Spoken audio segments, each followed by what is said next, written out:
Menu, এখানে কি দিব আইডি, যে কোনো একটা আইডি, মেইন মেনু। আচ্ছা এবার এই মেইন মেনু আইডিটা আমরা এখন মেইন মেনুতে সেট করে দিই। এটা আপনি চলে যান অ্যাপিয়ারেন্স থেকে মেনুতে, মেনুতে যাওয়ার পর এখানে কয়টা পেজ আছে, দুইটাই থাক, সমস্যা নেই। মেইন মেনুতে চেক করে আমরা সেভ করে দিলাম। এখন আমি যদি এখানে রিলোড দেই আমার এখানে মেনুগুলো চলে আসবে, ঠিক না? আসবে।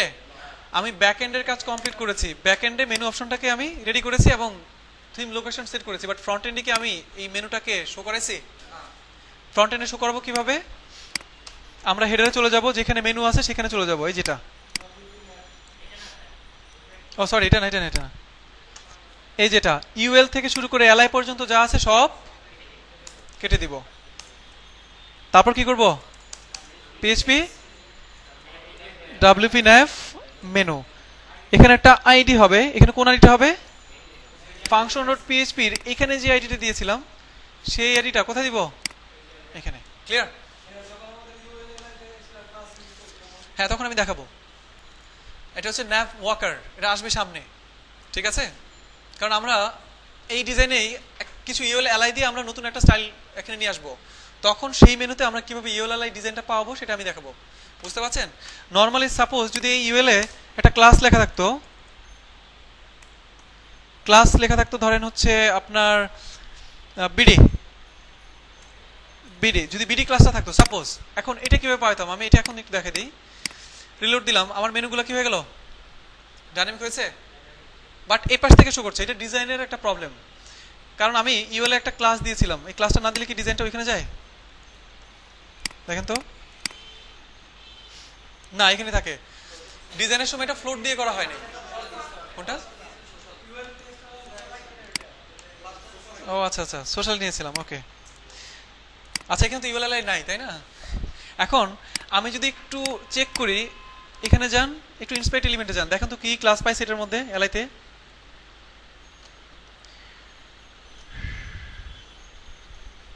এখানে যান, এই মেনুতে চলে আসেন, ইউএল এর মধ্যে কি ক্লাস দেওয়া?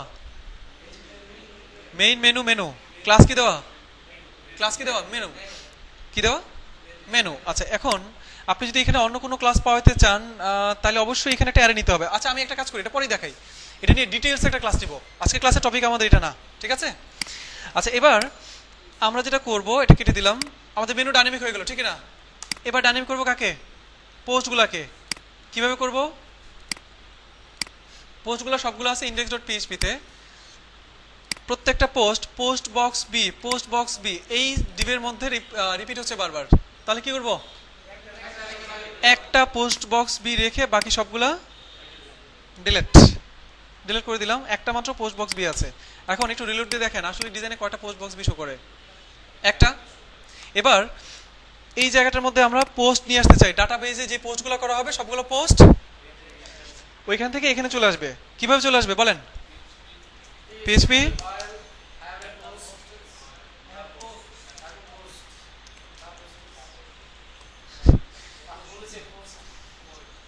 পোস্ট হোয়াইল, যখন ব্লগ পোস্টে কেউ পোস্ট করবে তখন কি হবে? যদি কোনো পোস্ট থাকে সেই পোস্টগুলো কি করে দাও? পোস্ট করে দাও, আর কি পোস্ট করে দাও।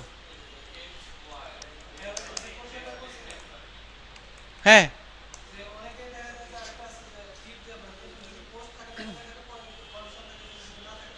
দেখাবে না, তাহলে বলবে যে আপনার পোস্ট নট ফাউন্ড। এটা এইভাবে করা যাবে, এখান থেকে করা যাবে। হ্যাঁ স্ট্যান্ডার্ড হচ্ছে আপনার ম্যাক্সিমাম থিমে ইফ দিয়ে এখানেই করা হয়, এখানেই। হ্যাঁ বুঝতে পারছেন? আচ্ছা এখন চেয়ার নিয়ে আসছে, হ্যাঁ বসে পড়েন। আচ্ছা এবার আমার ডাটাবেজে কয়টা পোস্ট আছে আমি কিভাবে দেখবো? পোস্ট থেকে যদি অল পোস্টে যাই, এখন থেকে সবাই একটু রিল্যাক্সলি খেয়াল করেন, আমরা এখন আর তাড়াহুড়ো করবো না। এখন ডাটাবেজে একটাই পোস্ট আছে ডাটাবেজে, তাহলে আমার আউটপুটে কয়টা পোস্ট করার কথা? একটা। বাট স্ট্যাটিক ভাবে এই বাচ্চাটার ইমেজটা পাবে, স্ট্যাটিক ভাবে টাইটেলটা পাবে, এখানে কে বানাইছে, কে পোস্ট করছে না করছে এই জিনিসগুলো থাকবে, ঠিক আছে? আর কি পাবে? কন্টেন্টটা পাবে। আমার এখানে ডাটাবেজে যদি এই পোস্টটাও আমি না রাখি,